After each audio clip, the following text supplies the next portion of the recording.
মোল্লার দৌড় শুধু মসজিদ পর্যন্ত নয়, এখন মোল্লার দৌড় জাতীয় সংসদ পর্যন্ত। শুধুমাত্র জাতীয় সংসদ পর্যন্তই নয়, মোল্লার দৌড় আল্লাহ জান্নাত পর্যন্ত। ঠিক কিনা বলেন? আমরা বিএনপি সরকারকে সহযোগিতা করতে চাই, কারণ বর্তমান প্রেসিডেন্ট তারেক রহমান সাহেব তিনি খুব পজিটিভ কাজ করছেন, ভালো ভালো কাজ করছেন। পরাজিত নেতৃবৃন্দের বাড়ি গিয়ে তাদের সাথে কুশলাদি বিনিময় করছেন, হিংসা বিদ্বেষ ছড়াচ্ছেন এমন কোনো বক্তব্য দিচ্ছেন না, সৌহার্দ্যপূর্ণ আচরণ করছেন। এত পজিটিভ আমলের মধ্যে দলের কোনো নেতাকর্মী যদি ইসলাম বিরোধী কিংবা নাস্তিকদেরকে লালন পালন করার মতো সিদ্ধান্ত গ্রহণ করেন, তাহলে তিনি সবার আগে জনাব তারেক রহমানের জনপ্রিয়তাটাকেই সবার আগে নষ্ট করে দিবেন। কথা ঠিক না ঠিক জোরে বলে? আমাদের বার্তা বড় স্পষ্ট, আমরা বাংলাদেশের কোনো সরকারের মুখালিফ হতে চাইনি। আমরা সবসময় তাদেরকে মুসলিম হয়েছি, হিতাকাঙ্ক্ষী হয়ে পরামর্শ দিয়েছি।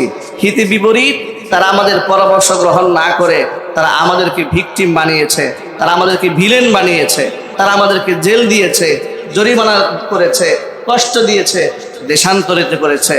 জনাব মাননীয় প্রধানমন্ত্রী তারেক রহমান সাহেবকে বলতে চায়, আপনার বাবা অত্যন্ত জনপ্রিয়ভাবে দুনিয়া থেকে বিদায় হয়েছেন। লক্ষ লক্ষ মানুষ অশ্রুসিক্ত নয়নে আপনার বাবাকে বিদায় দিয়েছে। আপনার মা দেশনেত্রী বেগম খালেদা জিয়া লক্ষ লক্ষ মানুষের অশ্রুসিক্ত নয়নে তাকে বিদায় দিয়েছে।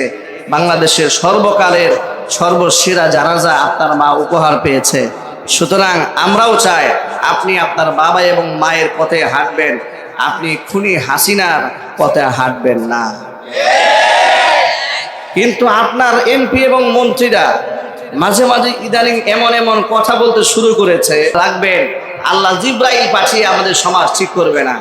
নিজেদের তাকদীর ভালো বানাবার চেষ্টা যদি নিজেরা না করি, মহান আল্লাহ তাআলা জোর করে আমাদের তাকদীর ভালো বানায় দিয়ে যাবেন না, সমাজ পরিবর্তন করে দিবেন না।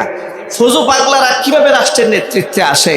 যারা ইসলামের শাসন ব্যবস্থা পছন্দ করে না, ইনসাফ চায় না, আলেমদেরকে তুচ্ছ তাচ্ছিল্য করে, ব্যঙ্গ বিদ্রুপ করে, এই ধরনের লোকেরা সমাজে কিভাবে এমপি হয়, মন্ত্রী হয়?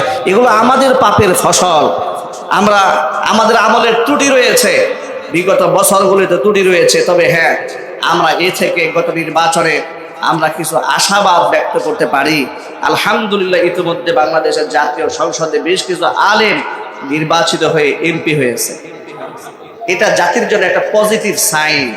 তার কারণ দেখেন, বিগত 54টা বছর আলেমদেরকে মৌলবাদ, জঙ্গিবাদ, রাজাকার, আল বদর, আল শাম, সমাজের বোঝা, রাষ্ট্রের দায়িত্ব নাই। এদের দায়িত্ব শুধু মসজিদ, মাদ্রাসা, খানকা, ঈদগাহ, কবরস্থান, গুরুস্থান শেষ এখানেই করে দেওয়া হয়েছিল। সেই আসন থেকে তারা একটা বাণীও বানিয়ে দিয়ে ফেলেছিল, মোল্লার দর মসজিদ পর্যন্ত। তাদের সেই কথার উপরে চপেটাঘাত করে এই জাতি দেখিয়ে দিয়েছে মোল্লার দর শুধু মসজিদ পর্যন্ত নয়, এখন মোল্লার দর জাতীয় সংসদ পর্যন্ত। শুধুমাত্র জাতীয় সংসদ পর্যন্তই নয়, মোল্লার দর আল্লাহ জান্নাত পর্যন্ত। ঠিক কিনা বলেন?